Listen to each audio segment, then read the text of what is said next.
Everyone, মৌসুমী ব্লগসের আরও এক নতুন ব্লগে সকলকে অনেক অনেক ওয়েলকাম। আশা করছি সকলে অনেক ভালো। আজকে 25শে এপ্রিল আর বৃহস্পতিবার। এখন বাজে ওই 6:30 বাজতে যায়। আস্তে আস্তে বাচ্চারা আসতে শুরু করেছে। আমিও ঘুমের থেকে উঠে একটু ফ্রেশ হলাম, মানে থাইরয়েডের ওষুধটা আগে খেয়ে নিলাম। এবারে পরিয়ে নিয়ে তারপরে বাকি কাজের পালা। যারা ইউজ করে তারা ঠিকই ইউজ করে, আর আমাদের এদিককার একদম গ্রামের দিকে সেটা আলাদা ব্যাপার। কিছু কিছু জিনিস ভালো, হ্যাঁ কিছু জিনিস সত্যি তেলটা এটা বেশ ভালো না। একটা ভাবছি ওই সাদা তেল একটা নিয়ে আসতে হবে। এত চুল উঠছে, মানে ঘরে চারিদিক চুল পড়তে আসে রোজ, এখন চুলের দ্বারা এইরকম কেন চুলটা কি জানি আমার চুলটা বন্ধ হয়ে গেছে, দেখো ঘন মতো হয়ে গেছে। করে দিয়ে আমলা হেয়ার অয়েল, ওটা দেখে রাখো, ওটা হেয়ার ফলের জন্য আর প্লাস গ্রেনেসের জন্য। তুমি দেখো না তোমার হেয়ার সিরিয়াস হয়ে জানি আর সব হয়ে গেল।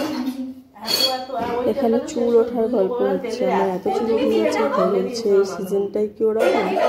বলছে হ্যাঁ, এখন যেহেতু মানে গ্রীষ্মকাল, মাথাটা ঘামিয়ে চুল গোড়া করতে নরম হয়ে যাবে, তাই চুল ওঠে বেশি। তাই দামটা বলছে একটু কম আছে এই তেলটা মাখতে, যদি কদিন মাখে চুল ওঠা কমে তাহলে আমি কিনে নেবো একটা। তুমি ইউজ করো না, আমি যেদিন লাগাবো দিন তোমার হতে ইউজ করে নেবো।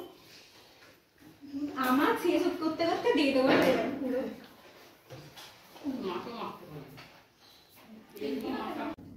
চা টা খেয়ে শুরু করলাম সবজিটা কাটতে। আমি পটলটা কাটছি, ওটা পটল কেটে নিয়ে তারপরে রান্নাটা শুরু করব।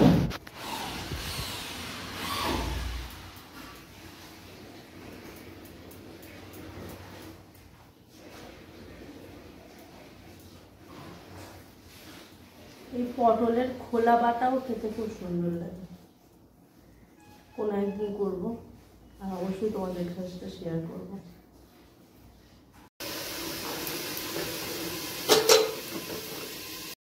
যাই টক দইটা আগে ফ্রিজে রেখে আসি, নাহলে যা গরম পড়েছে এখানে বেশিক্ষণ থাকলে আবার নষ্ট হয়ে যেতে পারে।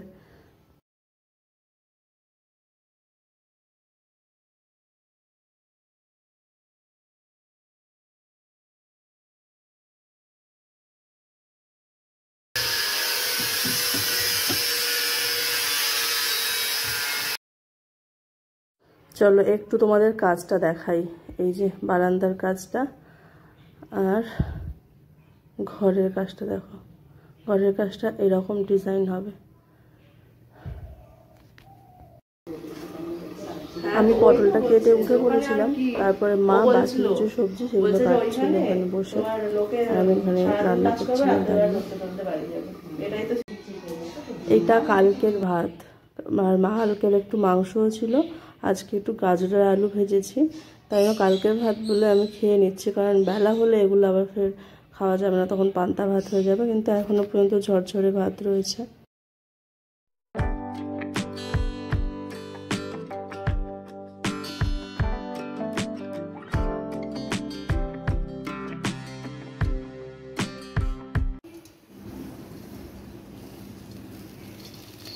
কড়াইতে তেল দিয়ে আগে পটলগুলোকে ভেজে নেব।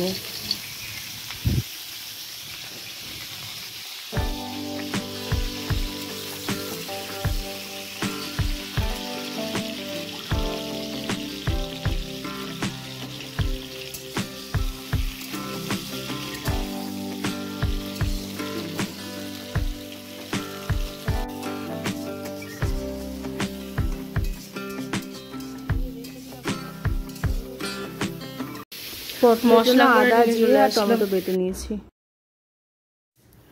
আজকে রান্না যেহেতু একটু টাইম লেগে যাচ্ছে, তাই জন্য এই পাশে সবজিগুলোকে ভেজে নিচ্ছি।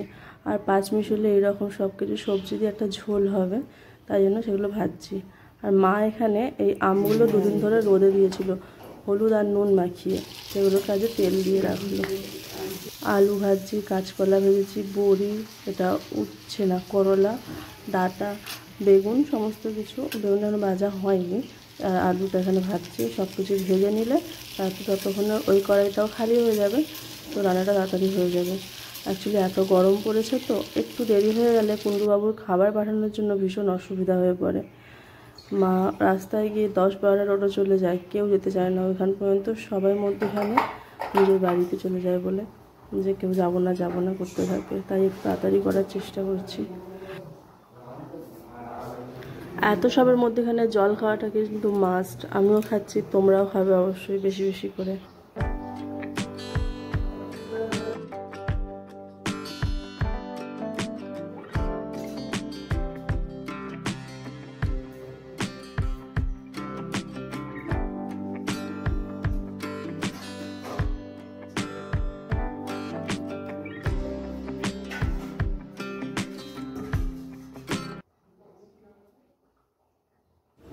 পটল আলুর তরকারিটাকে নামিয়ে কড়াইটাকে ভালো করে ধুয়ে নিয়েছি। এবারে কড়াইতে একটু 5 ফোড়ন দিলাম, দিয়ে আমি তো আগেই বললাম যে সব সবজিগুলো আমি ভেজে নিয়েছি, ওই ভাজা আলুগুলোই এটাতে দিলাম। আর একটু অল্প করে নাড়াচাড়া করে আদা জিরে বাটার যে মশলাটা করেছি সেটা এতে দিয়ে দেবো।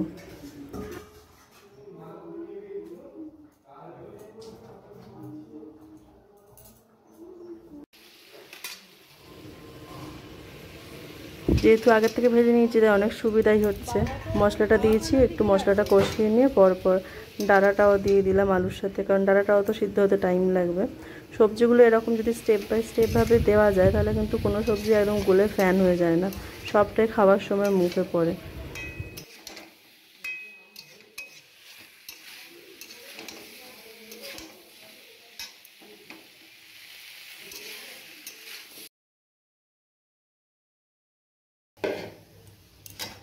একে একে সব সবজি চলে গেছে কড়াইয়ের মধ্যে, একটু ভালো করে নাড়িয়ে চাড়িয়ে কষিয়ে নিচ্ছি যাতে মশলার ফ্লেভারটা সমস্ত সবজির মধ্যে পুরো চলে যায়। অ্যাকচুয়ালি একটু এরকম অসুবিধা হয়, আমি যেহেতু এক হাতে মোবাইল ধরে এক হাতে করি সবটা, সেই জন্য একটু এরকম অসুবিধা হতেই থাকে। এখানে কুণ্ডুবাবুর জন্য একটু শরবত বানিয়ে দিচ্ছি, ঠান্ডা জলের মধ্যে নুন আর চিনি দিয়ে দিচ্ছি। চিনিটা দিতে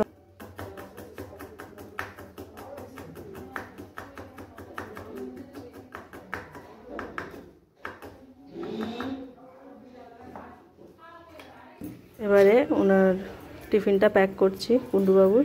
ভাত দিয়েছি, এই যে পটল আলুর তরকারি আর টক দই। এদিকে মশলা দিয়ে সবজির ঝোলটা হয়ে গেছিলো, শেষে একটা ফাইনাল ফোড়ন দিচ্ছি, তেজপাতা শুকনো লঙ্কা আর একটু 5 ফোড়ন। এই সময় যদি ফোড়নটা দেওয়া হয় তাহলে কিন্তু 5 ফোড়নের গন্ধটা তরকারিতে অ্যাজ ইট ইজ থাকে, খুব সুন্দর লাগে খেতে। সেই জন্য আমি শেষে আর একবার ফোড়ন দিয়ে দিই, আর অল্প করে ঘি। আর একটা এই সময় ভাজা মশলা তৈরি করা থাকে, সেটা দিলে ভালো হয়, কিন্তু শেষ হয়ে গেছে, ওটাকে আবার তৈরি করতে হবে। অবশ্যই যখন তৈরি করব তোমাদেরকে দেখাবো।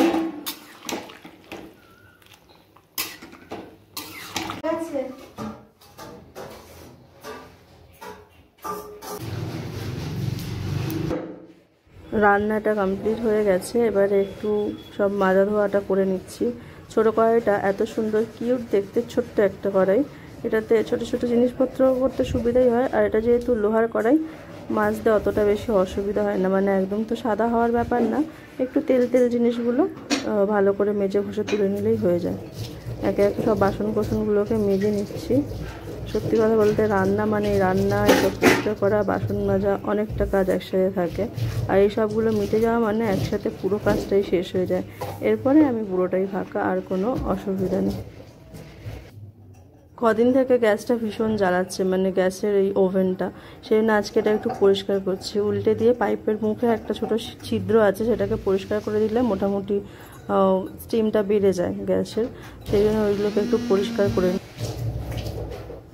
আবার জ্বালিয়ে দেখা যাক কতটা পরিষ্কার হলো।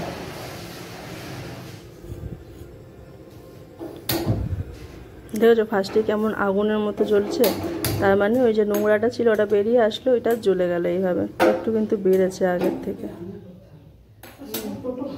চলে যাচ্ছে, চলে যাচ্ছে, কেউ দাঁড়াচ্ছে না। বলছি কেউ দাঁড়াচ্ছে না, তবে যাবো না, 2-4 জনকে দাও, যাবো না।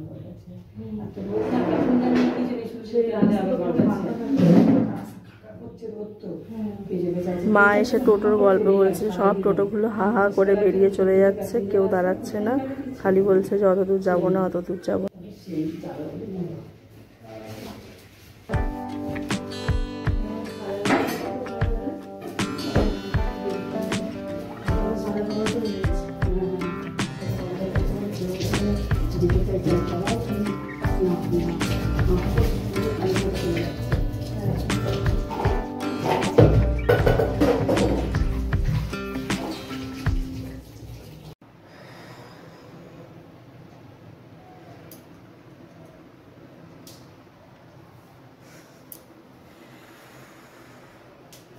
রান্নার কাজ কমপ্লিট করে উপরের ঘরটা পরিষ্কার করে স্নানটা করে চলে আসলাম। ঘড়িতে এখন 1:30 বেজে গেছে অলরেডি।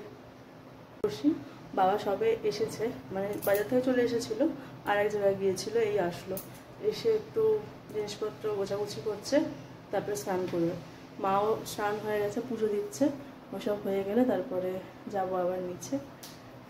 এই হচ্ছে আজকের লাঞ্চ, সঙ্গে এক বাটি টক দই রয়েছে। রেস্ট বলতে ইয়ে করবো, মানে বাপরে এডিট করার আছে, আগে একটু এডিট করব, করে তারপরে রেস্ট করব। আজকের ভিডিওটা তাহলে এই পর্যন্তই রাখলাম। দেখা হচ্ছে পরের ব্লগে, ততক্ষণ অনেক ভালো থাকবেন, সুস্থ থাকবেন।